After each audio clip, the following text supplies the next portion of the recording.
PM Modi Amit Shah के सामने CEC बैठक में अड़ने वाले राहुल गांधी की पूरे मामले पर पहली प्रतिक्रिया आई है। 17 फरवरी को सीईसी बैठक में मोदी शाह के सामने राहुल ने कह दिया था कि आप इस बैठक को तब तक टाल दें जब तक कि सुप्रीम कोर्ट इस मामले पर कोई फैसला नहीं सुना देता।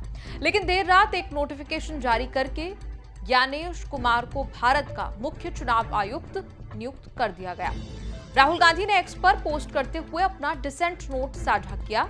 लिखा कि अगले चुनाव आयुक्त का चयन करने वाली समिति की बैठक के दौरान मैंने प्रधानमंत्री और गृह मंत्री को एक डिसेंट नोट प्रस्तुत किया, जिसमें कहा गया कार्यकारी हस्तक्षेप से मुक्त एक स्वतंत्र चुनाव आयोग का सबसे बुनियादी पहलू चुनाव आयुक्त और मुख्य चुनाव आयुक्त को चुनने की प्रक्रिया है।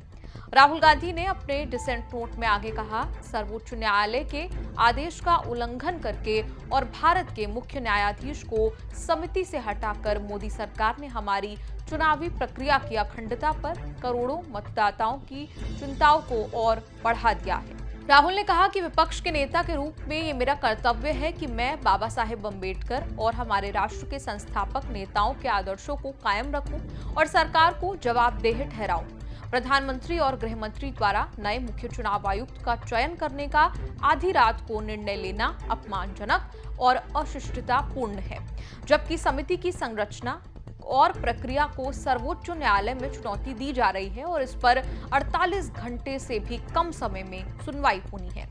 देश के अगले मुख्य चुनाव आयुक्त के रूप में ज्ञानेश कुमार की नियुक्ति तय हो गई है। प्रधानमंत्री नरेंद्र मोदी की अध्यक्षता में आयोजित चयन समिति की बैठक में उनके नाम पर सहमति बनी। हालांकि कांग्रेस ने इस प्रक्रिया पर सवाल उठाए हैं। चयन प्रक्रिया पर कांग्रेस ने जो है वो अपनी आपत्ति दर्ज की है।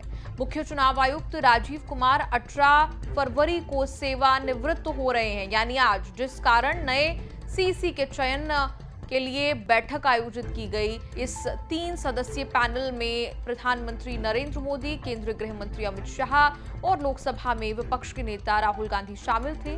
बैठक में ज्ञानेश कुमार को नया सीईसी बनाने पर सहमति बनी, लेकिन राहुल गांधी ने इस प्रक्रिया पर आपत्ति जताई। उनका कहना था कि सुप्रीम कोर्ट में इस मुद्दे से संबंधित याचिकाएं लंबित हैं, इसीलिए शीर्ष अदालत के निर्णय तक नियुक्ति स्थगित की जानी चाहिए थी। विपक्ष ने जाहिर की चिंता। पिछले साल केंद्र सरकार ने एक नया कानून पारित किया था, जिसके तहत सीईसी की नियुक्ति प्रक्रिया से भारत के मुख्य न्यायाधीश को हटा दिया गया। पहले ये नियुक्ति वरिष्ठता के आधार पर होती थी और चयन समिति में सीजीआई भी शामिल होते थे, लेकिन अब इस प्रक्रिया को संशोधित कर दिया गया है।